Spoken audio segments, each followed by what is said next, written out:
All right, let's move on. Let's move on to the embarrassing one. Because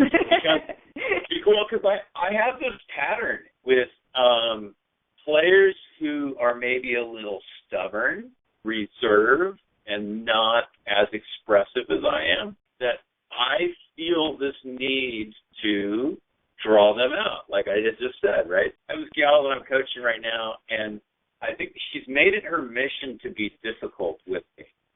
And so, no, and it's amusing. Still, you it's do amusing, realize that she's probably thinking the same and thing. it drives me up the wall. I think we finally, and I find myself giving a disproportionate amount of attention to this young lady because I can see that she wants to smile and laugh, but she's not doing it. And then I'm like, hey, it's okay to smile.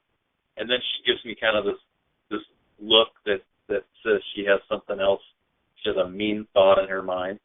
And then we kind of go back and forth and negotiate. I'm like, hey, I kind of pulled her aside a couple times and said, hey, I want to understand you because that's going to help me to coach you better. So I'm trying to figure out what's going on with you in certain situations. When your face is telling me this, I want to know what the thoughts are that go along with that.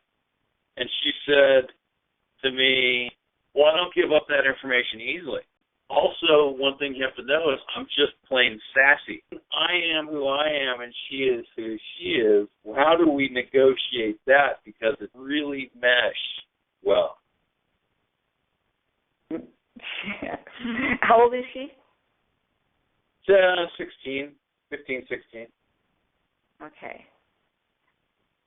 Was there more you want to say about her, or do you want to hear me comment?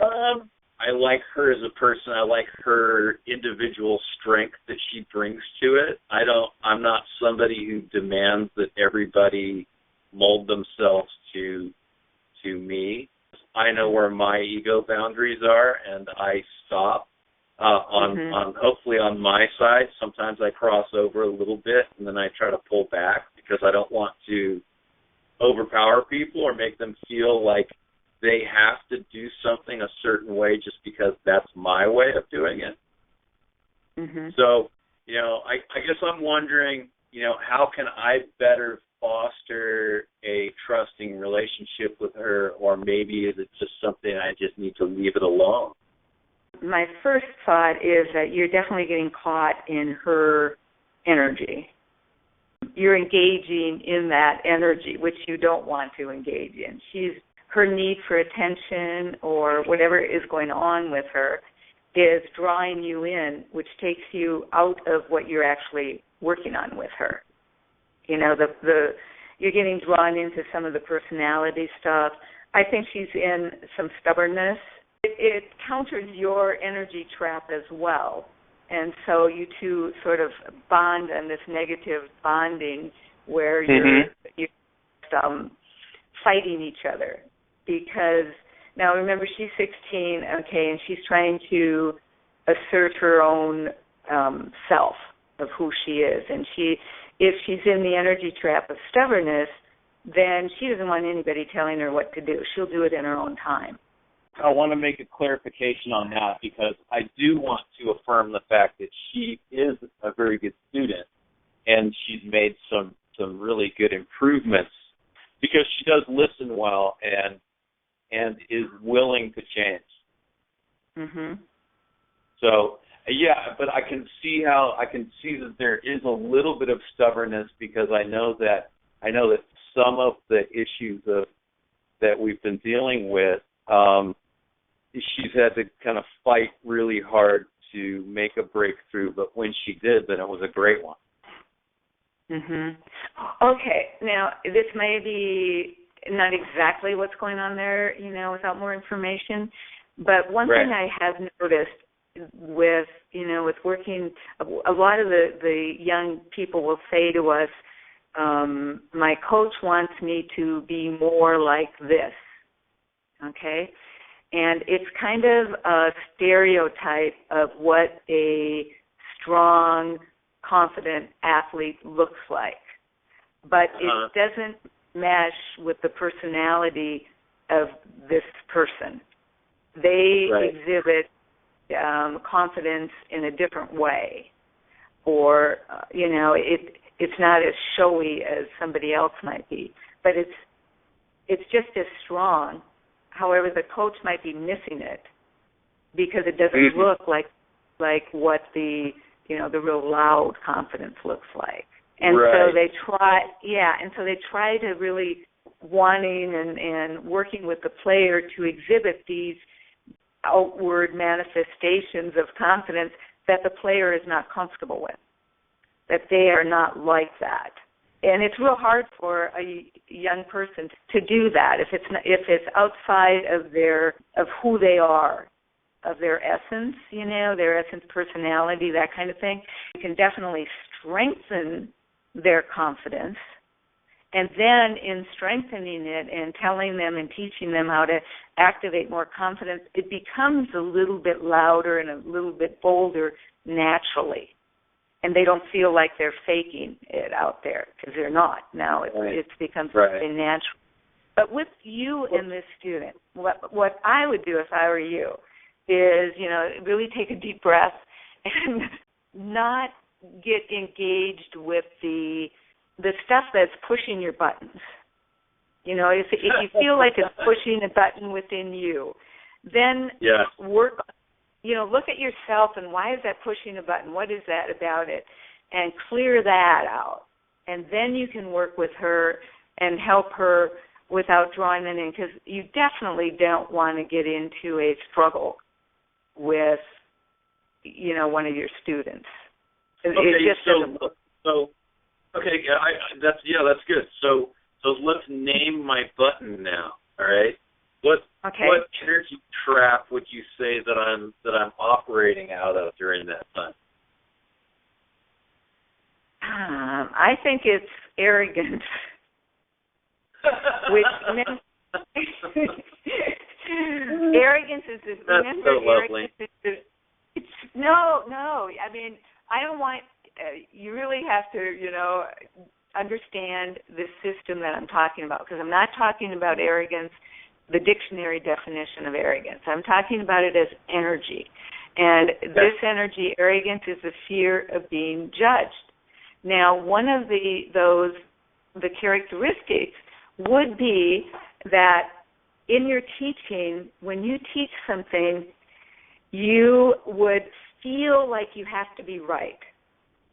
Okay, not because of an arrogant dictionary type response, but because if you are not right, or somebody's contradicting you or questioning you, if you're in the negative pole now, only then.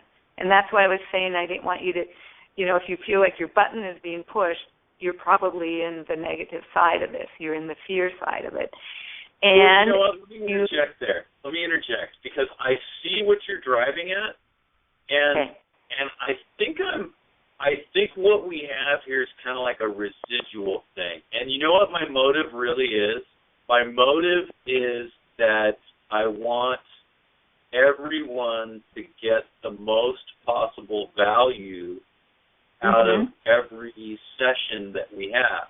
And when I see someone who's holding back or not able to fully experience, everything that I have for them on that day, then my need, I'm expressing my need to be right by wanting to serve them powerfully and have them come away with something valuable, because I don't want them to judge the session poorly because they didn't miss the break. Yeah.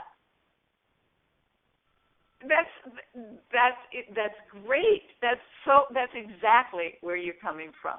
Now, that doesn't sound bad, does it? It doesn't sound bad. Is it? Is it bad?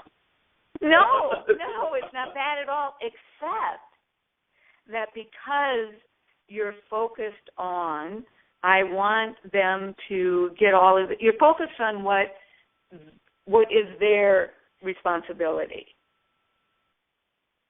Okay, what they get out of the session, how they respond to it, that's their responsibility. Your responsibility is simply to teach and coach in the best possible way you can, and to focus on that.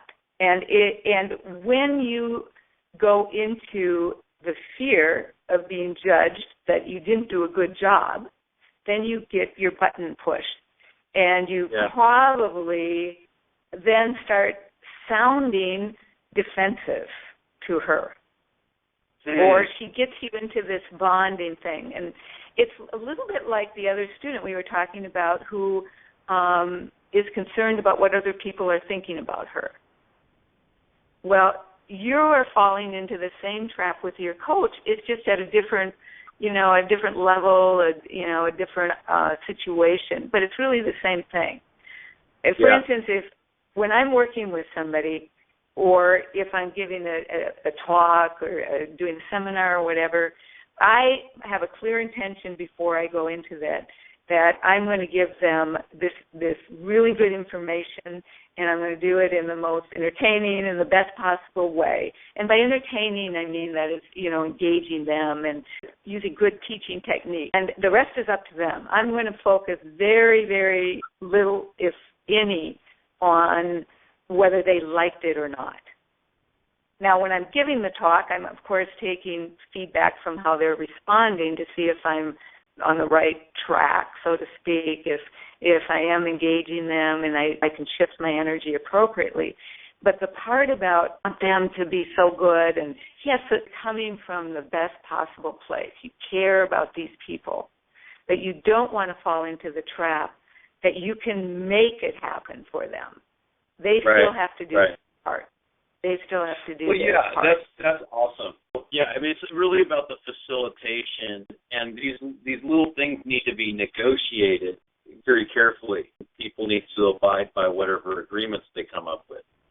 Just to finish what we were talking about on the other, a person knows that they've gone into their energy trap, into the fear, if their button feels pushed. And you know if your buttons are pushed because of how you're feeling and how you're reacting instead of teaching, And it does, and what's important about this is that it doesn't come across the same way. They pick up on that energy, which is really fear, what they're picking up on. So they don't hear you the same way they do when you're coming from the positive side of it. Okay, so if your button's pushed, work on yourself. That's key. Yes, Linda. All right. So let's move. No, I appreciate that. I'm definitely going to think on that.